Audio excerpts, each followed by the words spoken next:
한기수의 한큐. 네, 오늘도 시장에서 수익을 낼 수 있는 방법, 손실은 줄일 수 있는 노하우 전해드리도록 하겠습니다. 연매군도 한기수 매니저와 함께하고요.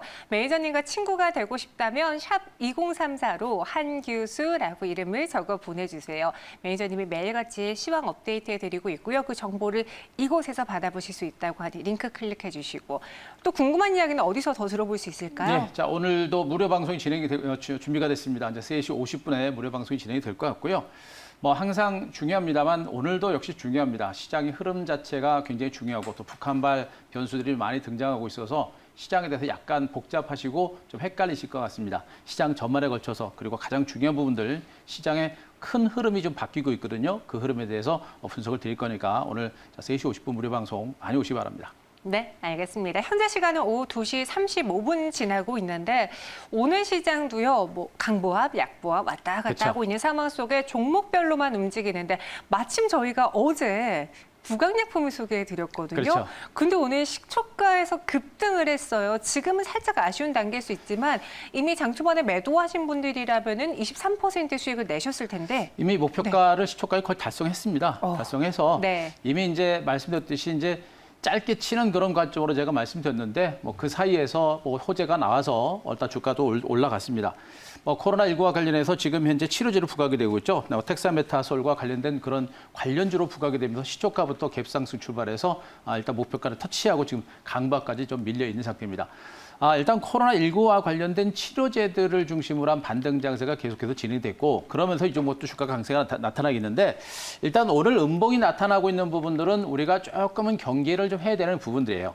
그러니까 어떻게 보면 코로나 치료제와 관련된 종목군들을 중심으로 한 바이오 제약주들이 그동안 상당히 많이 갔었고 많이 간 상태에서 갔다가 밀린다라는 얘기는 뭐냐면 이제 이 재료 자체가 굉장히 식상하다라는 그런 의미가 될 것 같습니다. 그래서 이제는 이런 종목들 제가 이 종목에 대해서 말씀드렸고 자 어제 그저께는 현대바이오 같은 종목들도 말씀드렸다가 상한가 치고 밀렸듯이 지금 이 바이오 제약주는 우리가 끌고 가는 그런 전략은 지금은 자제를 해야 될 그런 위치다라고 보시는 게 좋을 것 같아요. 그래서 일단 아침 시초가에서 매수하셔서 수익 내고 나오신 분들은 잘하셨고요. 그리고 혹시라도 지금 들고 계신 분들이라고 한다면 굳이 들고 가지 마시고요. 오늘하고 내일 시초가 정도까지 해서 반등이 나올 때 물량을 털고 빠져나오시는 이런 전략 좋겠고 바이오 제약주 전반에 걸쳐서는 우리는 지금부터는 추격 매수보다는 약간은 경계감을 갖는 내지는 물량을 좀 현금을 좀 확보하는 그런 관점으로 바이오 제약주를 좀 보자. 이렇게 정리를 드리도록 하겠습니다.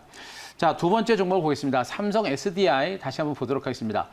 자, 이 삼성 SDI를 이제 줄기차게 지속적으로 강조를 드리고 있는 것은 오늘도 여러분들 보시면 아시겠지만 2차 전지 관련주들의 흐름 자체가 모두가 견조합니다. 그중에서도 일부 대형주 그리고 일부 핵심적인 수혜주들의 주가 흐름이 상대적으로 강한 그런 모습이 나타나고 있기 때문에 삼성 SDI도 그 대표적인 종목으로 보시면 될 것 같습니다. 자, 며칠 전에 주가가 장대 음봉이 섰고 그리고 어제 오늘 또 사실 양봉이 형성되면서 주가가 다시 제재를 찾아가는 그런 형태가 진행되고 있죠.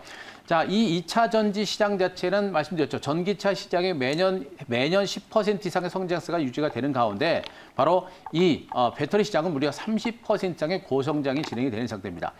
지금 LG화학의 성장세가 가파르게 진행되고 있습니다만 삼성 SDI의 중장기적인 성장력도 굉장히 크다라는 것을 감안하게 되면 현재 구간 쉬었다가 중장기적인 반등세가 나올 수 있는 가능성이 높아요. 중소형주라든가 이런 종목에 대한 대응이 쉽지 않다라고 하는 분들은 이러한 대형주 맥락에서 대표적인 뭐 네이버라든가 카카오 같은 이런 대표적인 종목들과 함께 2차 전지 관련주서는 대장주로서 시장 전면에 중장기적인 반등세가 나올 수 있기 때문에 지속적인 홀딩 전략과 함께 저가 매수는 충분히 필요하다. 단기가 아니라 중장기로 충분하게 우리가 물량을 매집을 해야 되는 그런 구간이라는 거 다시 한번 말씀드리겠습니다. 자, 한 종목을 더 보겠습니다. KMW 보도록 하겠습니다. 자, 모처럼 5G 관련주의 반등세가 전개가 되고 있습니다만 이 반등세가 지속적인 반등이냐 아니면 일시적인 반등이냐를 두고 고민들 많이 하실 것 같습니다. 그러나 중요한 부분은 일단 주가가 중간 바닥을 충분하게 다지고 안전적인 그런 위치에 있다는 것이고요. 지금 현재 미국에서 중국 화에 대한 제재 완화가 5G단 화웨이에 대한 제재가 완화가 일부 진행이 됩니다. 이런 것들이 5G에 대한 투자를 본격적으로 이끌어낼 수 있는 또 반도체를 중심으로 중국과 미국이 패권 싸움을 했듯이 5G를 중심으로 한 패권 싸움도 시작된다는 측면을 감안하게 되면 5G와 관련된 재료들이 서서히 하나씩 부각될 수 있는 가능성이 높습니다. 하반기 쪽에서는 분명히 5G 관련된 모멘텀들이 분명히 부각되기 때문에 이런 종목들은 지금 여기에 매도 갈 자리가 아니죠. 시간이 걸리더라도 우리가 홀딩하시고 저가 분할 매집을 단행하시고 이런 종목들과 함께 RFHS라든가 또 KMW라든가 이런 5G 관련주 포기할 단계가 아니라 오히려 물량을 매집해 들어갈 그런 위치라는 거 다시 한번 말씀드리도록 하겠습니다. 사실 이 종목도요. 만약에 저희가 좀 뒤늦게 매수했다면은 못 기다리고 매도할 수밖에 없는 가격이거든요. 그렇죠. 하지만 미리 길목에서 잡아뒀기 때문에 계속 조정을 보인다고 하더라도 수익권인 투자자분들은 마음 편하게 가져갈 수 있다는 거. 그렇죠. 지금 수익이 나고 있는 상태에서 이 종목을 굳이 팔고 다른 종목에 가서 매매하신다고 한다면 지금 같은 장세는 아마 손실을 보고 계실 확률이 높죠. 네. 그래서 차라리 수익이 난 종목이고 좀 안전하다고 한다면 충분히 가져가 보는 것이 훨씬 더 수익을 극대화할 수 있는 전략이 되지 않을까 이렇게 싶습니다. 네, 이렇게 오늘 부강약품까지 또 하루 만에 목표가를 터치한 종목까지 리뷰 들어봤고요. 오늘 시장으로 넘어오겠습니다. 불안했어요. 북한 관련 뉴스가 나올지 안 나올지 계속 그렇죠. 저도 뉴스를 확인했는데 오늘의 한 큐는 어떻게 정리해 볼 수 있을까요? 그래서 우리 시청자 여러분 좀 속을 좀 쓸어드리려고 네. 제가 오늘 북한보다 경제 이렇게 정리를 했습니다. 북한보다 경제라는 거는 지금 북한에 대한 리스크보다 경제에 대한 모멘텀을 더 보자라고 말씀하시는 그렇죠. 건가요? 이제 비중 자체가 북한에 대한 어떤 경계감을 갖기보다는 네. 증권 시장은 북한 문제보다는 경제 쪽에 더 많이 치우쳐 있다라는 것입니다. 그래서 북한 문제를 우리가 너무 심각하게 보지 말고 네. 경제 쪽으로 우리가 포커스를 맞추고 시장을 보자라는 그런 얘기로 보시면 될 것 같습니다. 일단 어제 국내 증시가 어제 좀 많이 올랐었죠. 미국의 나스닥 선물지수가 올라가는 것까지 감안을 해가지고 어제까지 굉장히 많이 올랐습니다. 그리고 나서 어제 이제 북한 연락사무소가 폭파가 됐다는 소식과 함께 오늘 국내 증시는 장초반에 소폭 밀렸고 다소는 출렁거림이 연출됐습니다만 시장은 곧바로 좀 안정되는 그런 모습이 좀 전개가 되고 있습니다. 일단 이 흐름은 뭐냐면 일단 북한의 연락사무소가 폭파가 됐긴 했습니다만 남북한 간의 긴장감이라고 하는 부분들은 항상 그랬듯이 일시적인 충격으로 마무리되는 경우가 굉장히 많습니다. 전쟁으로 비화되지 않는 선이다라고 한다면은 북한 문제는 우리가 너무 예민하게 신경 쓸 만한 그런 부분들은 아니니까 그런 부분들을 보시기 바라고요. 그렇기 때문에 시장은 곧바로 지금 안정을 되찾고 있는 것으로 보시면 되겠습니다. 자, 두 번째는 중요한 게 뭐냐면 지금 남북한 간의 강경 기조가 상당히 강합니다. 북한에서도 있는 말 없는 말 아주 나쁜 말 계속해서 쏟아내고 있는 상태에서 이제 청와대에서도 강력한 기조로 북한을 압박하고 있는 이런 강대강 기조가 유지가 되고 있기 때문에 다만 역시 북한 문제는 이런 불확실성 기조가 조금씩 확대가 되고 있는 부분에 대해서는 우리가 예의 주시할 필요는 있겠다. 전쟁으로 비화되지 않는 선에서는 일시적인 충격으로 끝나겠습니다. 그러나 과거의 연평도와 같은 그런 사태가 나타난다고 한다면 이건 시장 분위기가 상당히 많이 안 좋아질 수가 있습니다. 그래서 지금 강대강 기조가 연출되고 있는 부분에 대해서는 우리가 분명히 신중하게 지켜볼 필요가 있겠다라는 측면이고요. 다만 역시 이제 전쟁 가능성은 매우 낮은 것으로 보시면 되겠죠. 지금 북한의 입지가 전쟁을 일으킨다라고 한다면 그거는 거의 자멸하는 그런 하나의 과정과 볼 수 있기 때문에 전쟁 가능성은 매우 낮다. 때문에 이것보다는 미국을 중심으로 해서 글로벌 경기 회복세가 상당히 강화되고 있고 경기 회복에 대한 기대감이 커지고 있다는 점에 포커스를 맞추시기 바랍니다. 자, 그림을 하나 보겠습니다. 자, 그림은 역시 강대강 기조가 지금 강화되고 있다는 얘기인데 자, 북한의 김여정입니다. 청와대가 북한에 이례적으로 맹비난을 했습니다. 강대강 대치 국면은 불가피하다라는 얘기겠죠. 물의 올상식의 몰상식이다라는 말에 강력하게 청와대에서 대응을 하고 있는 것으로서 과거에는 북한에서 이런 얘기를 하더라도 조용하게 지내겠습니다만 이번에는 청와대도 가만히 안 있는 그런 강대강 기조가 연출이 되고 있는 겁니다. 말씀드렸듯이 이 북한 문제는 전쟁이 일어나지 않는 선에서는 우리가 너무 무수할 필요는 없어요. 하지만 이렇게 강력한 강대강 기조가 연출되다가 혹시라도 돌발적인 악재라든가 이런 것들이 등장할 수가 있기 때문에 우리가 예의주시할 필요는 있겠다는 것도 꼭 말씀드리도록 하겠습니다. 자, 그림 하나 더 보겠습니다. 나스닥 차트, 자, 주봉 차트를 보도록 하겠습니다. 북한 문제가 이렇게 내재되어 있는 상태에서 미국 증시라든가 국내 증시는 아직은 선방하는 모습이죠. 나스닥 시장도 직전 고점에서 약간의 물량을 받고 있는 형태지만 현재 구간에서는 횡보 장세가 유력합니다. 큰 음봉이 나타났고 다시 장대 한봉이 나왔고 다시 5일 이평선까지 나스닥 지수가 회복세를 보여 있는 이 흐름들이 바로 시장이 분명히 중간 바닥을 쳤다라는 그런 의미가 될 겁니다. 직전 고점에서 조금 더 물량을 받는 그런 과정은 나오고 있습니다만 제가 보기에는 이 기간 조정이 그렇게 길지는 않을 것 같습니다. 기간 조정이 짧게 끝나고 추가적인 반등세가 나올 수 있는 가능성이 높기 때문에 시장의 강세 기조는 여전히 좋다. 이렇게 보시면 될 것 같습니다. 네, 나스닥 주봉 차트까지 보면서 시장의 흐름 이야기 들었습니다. 좀 안심이 되셨으려나 모르겠어요. 그래도 북한보다는. 네. 무섭죠. 주식이라는 건 항상 올라도 무섭고 떨어져도 그렇죠. 무섭고 가만히 있어도 무서운 게 주식인데 이럴 때서 시장의 흐름들을 잘 짚고 대응하시면 괜찮을 것 같습니다. 네, 알겠습니다. 내일의 한 수로 이어가 볼게요. 무엇을 볼까요? 자, 오늘 한 수는 내일 한 수는 이제 돌아서 다시 주도주 이렇게 정했습니다. 돌아서 다시 주도주. 저희 이제 주도주 하면은 우리 그렇죠. 한 주세 한 끼를 보신 분들은 딱 그 어떤 섹터인지 기억이 나실 것 같아요. 그동안은 이제 시장 자체가 단기적으로 이제 오르고 나서 소강 상태를 보일 때 네. 소외주를 중심으로 한 순환 장세가 계속 진행됐죠. 뭐 우선주라던가. 그렇죠. 네. 우선주들도 그렇고 바이오 제약주들도 코로나19를 핑계로 해가지고 시작 개발 관련주라든가 이런 종목들도 순환 반등세가 나타나면서 굉장히 폭넓게 순환 반등이 끝났습니다. 자, 이제 그 순환 반등세가 끝나고 나서 시장의 관심은 다시 이제 주도 섹터로 옮겨질 수 있는 가능성이 높은데 오늘 그 흐름이 분명히 나타나고 있는 상태입니다. 바이오 제약주들이 단기적인 상승세를 멈추고 약간의 조정 국면에 줄되는 가운데 오늘 2차 전지주 그리고 IT 관련주들 그리고 뭐 5G라든가 반도체 장비주들 이런 종목이 모두가 동반 강세를 보이는 이런 흐름이 나타나고 있죠. 물론 지금 당장 이들 주도 섹터가 본격적인 상승이 나타날 가능성은 높지는 않습니다만 그러나 그들 종목으로 매기가 이동하고 있다는 점에는 우리가 분명히 주목할 필요가 있을 거로 보시면 될 것 같고요. 시장은 분명히 좋습니다. 북한 문제가 내재되어 있는 상태에서 지금 시장은 경제 쪽을 보고 있다고 말씀드렸죠. 지금 경제에 치명타를 주고 있는 부분들은 바로 이제 코로나19입니다. 그런데 코로나19와 관련된 백신 개발이 속도가 굉장히 빨라지고 있는 상태입니다. 독일에서도 지금 현재 백신 개발 관련된 임상이 진행이 시작이 될 거로 전해지고 있습니다. 두 곳에서 임상이 진행이 될 거로 보고 있고 전 세계적으로 코로나19와 치료제 내지는 백신 개발의 속도가 상당히 빠르게 있기 때문에 백신 개발에 대한 기대치가 상당히 높아질 수 있습니다. 이것이 바로 증권시장의 하방 경직과 추가적인 반등을 이끌어낼 수 있는 모멘텀이고 백신이 개발이 되게 되면 경제 재가가 이루어진다는 측면에서 경기 회복에 대한 기대감이 커질 수 있는 가능성이 높죠. 실질적으로 미국은 경제 재개가 진행이 되면서 경제 지표가 호전이 되고 있는 이런 모습입니다. 때문에 앞서 제가 나스닥 차트를 보시면서 미국 증시는 직전 고점에서 약간의 물량을 받을 수 있겠습니다만 그 기간 주정이 길지 않고 오히려 반등 시점이 좀 빨라질 수 있는 가능성이 높다라고 제가 말씀드렸죠. 그만큼 경제 지표가 좋습니다. 그래서 조정을 위해서는 우리가 추가적인 반등 가능성에 대비를 해서 조정을 위한 종목에 대한 저가 매수를 단행하시면 좋겠고 역시 시장의 중심에 있는 주도 섹터는 뭡니까? 5G를 선두해서 반도체와 2차 전지가 핵심적인 주도 섹터가 될 겁니다.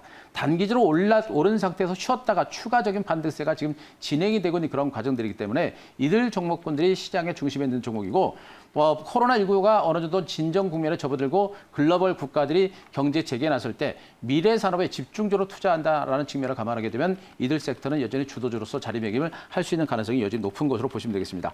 자, 그림을 잠깐 하나 보도록 하겠습니다. 자, 코스닥 차트 주봉 차트를 보도록 하겠습니다. 자, 코스닥 차트 주봉 차트인데요. 중요한 거는 뭐냐면 코로나19로 인해서 폭락했던 증시가 곧바로 올라가면서 다시 코로나 주가를 완전히 회복했고 다시 제자리에 안착하는 모습입니다. 중장기적인 대세 하락 국면에서 벗어나서 이제 대세 상승세로 완벽하게 전환하는 것이고요. 직전 고점 돌파에 따른 조정치고는 너무나 견조합니다. 5주 이평선을 깨고 내렸다가 커다랗게 장대 아랫꼬리를 길게 달고 있는 음봉이 연출된 이 부분들은 그만큼 반발 매수가 강력하다라는 의미가 되겠죠. 일단 5주 이평선 중시로 살아있기 때문에 잘하면 시장 자체가 다음 주에 본격적인 반등이 나올 수도 있습니다. 그래서 현재 이 구간, 이번 주 증권시장은 조정이 나올 때마다 우리가 코스닥 시장의 IT 주도주라든가 이런 종목에 대한 저가 분할 매집의 기회로 활용하시는 게 좋겠다라는 측면입니다. 자, 하나만 더 보겠습니다. 그림, 자, 네이버 차트, 일봉 차트를 보도록 하겠습니다. 지금 현재 미래 성장 가치들 IT 섹터가 주도주가 될다, 주도주들의 재부상 가능성에 대비해서 제가 얘기를 하고 있습니다만 거래소 시장에서 실질적인 대장주 주도주 역할을 하고 있는 종목이 카카오라든가 네이버라든가 삼성바이오로스라든가 이런 종목들이 되고 있습니다. 바로 네이버라는 종목입니다. 이 종목도 이렇게 주가가 엄청나게 시세가 나타났죠.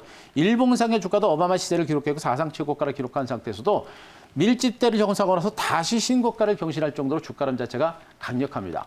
그만큼 지금 현재 증권시장은요, 현재보다는 미래 산업에 있어서 선제적으로 미래 산업을 선점을 해서 패권, 그러니까 미래 산업을 먼저 선점을 해가지고 거기서 강력한 성장성과 모멘텀이 살아있는 종목들이 부각이 되고 있는 이런 상태로 보시면 되겠죠. 때문에 자, 이 네이버를 중심으로 해서 미래 가치가 부각되는 종목이 아직도 살아있기 때문에 앞으로 증시가 살아날 때는 그러한 주도 섹터가 다시 부각될 수 있는 가능성이 크다는 점에서 주도 섹터를 중심으로 한 조정을 위한 매수 관점이 되는 전략은 좀 필요한 시점으로 다시 한번 말씀드릴 수 있을 것 같습니다.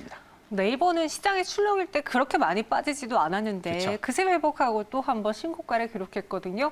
그만큼 주도주에 대한 확실한 믿음이 있다. 주도주가 가지고 있는 가장 강점이고요. 네. 그러니까 많이 올랐다가도 안 빠지는 종목이 바로 주도주입니다. 근데 주도주 말고 후발주라든가 주변주들 들어올랐던 종목들이죠. 네. 들어올랐던 종목은 조금 올랐다고 바로 빠지는 게 바로 이제 주변주거든요. 그래서 주도주가 어느 정도 올랐어도 오히려 주도주가 더 안전한 것이 강세장의 특징이기 때문에 주도주에 집중하시는 전략이 가장 핵심이라고 보시면 되겠습니다. 알겠습니다. 그럼 오늘 한 큐 종목으로 또 넘어가 볼게요.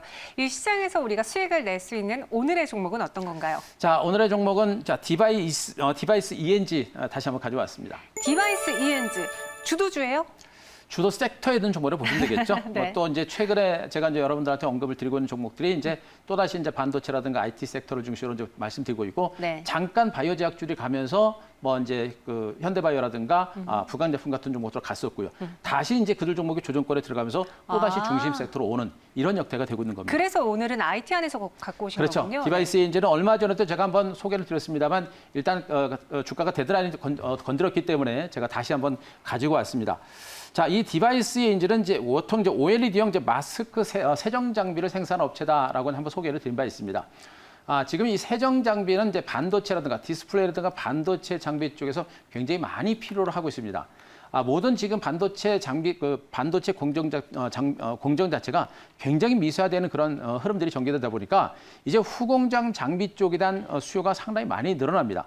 부품을 워낙에 이제 부품 자체가 가격이 고가이다 보니까 부품을 새로 갈아 끼는 것보다는 부품을 꺼내서 세정을 하고 코팅을 해가지고 다시 사용하는 이런 형태가 반복이 되고 있기 때문에 이 후공정 장비 관련주들 세정과 관련된 종목군들의 실적 호전이 상당히 높아집니다. 더군다나 반도체 업황은 올해부터 내년까지는 그 성장세가 상당히 가파르게 진행이 된다라고 했을 때 이들 종목군들의 어떤 중기적 반등 가능성은 여전히 큰 것으로 보시면 될 것 같습니다. 때문에 올해 가장 중요한 부분들이 올해 사상 최대 실적에 대한 기대치가 상당히 높은 종목이기 때문에 이번 조정을 위해서 우리가 물량을 저가 매수를 해봐야 되는데 지난번에 제가 소개를 해드렸었던 시점에서도 분명히 이런 실적 호전을 바탕으로 소개를 해드렸었습니다만 어제 그저께 지수가 급락 나오면서 잠깐 데드라인이 터치가 됐습니다. 그리고 나서 다시 주가는 바로 이틀 동안 급등이 났죠. 바로 이렇게 강력한 실적이 좋아지는 종목은 일시적인 충격에 의해서 전체적인 시장이 충격을 받으면서 동반해서 하락했던 종목군들을 중심으로 저가 매수에 나설 수 있는 그런 기회로 보시면 되겠죠. 가지고 계신 분들은 굳이 물량을 털어낼 필요는 없겠고요. 없는 분들과 신규 접근이 가능한 분들은 오늘과 내일 정도를 위해서 계속해서 조정이 나올 때마다 분할 매수 전략은 충분히 단행을 하셔도 무리가 없는 종목으로 보시면 되겠습니다. 자, 이 종목에 대한 목표가는 제가 19,000원 정도까지 조금 높게 잡도록 하겠습니다. 지금 이 종목에 대한 목표가를 약간 높게 잡는 이유는 뭐냐면 시장 자체가 단기적으로 올라서 또 단기 상승에 따른 조정이 저는 어느 정도 끝나가고 있다고 보여지고 있습니다. 때문에 시장 자체가 다시 좀 살아날 수 있는 가능성이 높고 시장이 살아나게 되면 기업 가치 펀더멘털이 좋은 종목들은 목표가를 조금 높여도 좀 탄력적인 반등세가 나올 수 있는 가능성이 높아요. 그래서 이 종목에 대한 목표가를 제가 19,000원대까지 조금 높게 잡을 테니까 자, 그 점 체크하시고 소폭으로 밀릴 때마다 분할 매수 관점 대응률을 단행하시기 바라고요. 자, 손절가는 이제 11,400원 정도입니다. 일단 밀집대 하단 최근에 저점 만들었던 11,400원 정도입니다. 이 가격이 무너지게 되면 단기적인 흐름 자체가 무너지기 때문에 11,400원 꼭 지켜주시고요. 그 가격이 지지가 되는 선에서는 우리가 분할 매집은 충분하게 해볼 수 있는 종목으로 다시 한번 말씀드리도록 하겠습니다. 네, 시장이 살짝 흔들릴 때 저희가 현대바이오 그리고 부강약품으로 수익을 챙겼고요. 다시 주도주로 돌아왔습니다. 디바이스 ENG 공략해 볼게요. 목표주가 19,000원, 손절가 11,400원 제시해 드렸으니까요. 가격도 꼭 기억해 두시길 바랄게요. 저희는 여기서 인사드리도록 하겠습니다. 고맙습니다.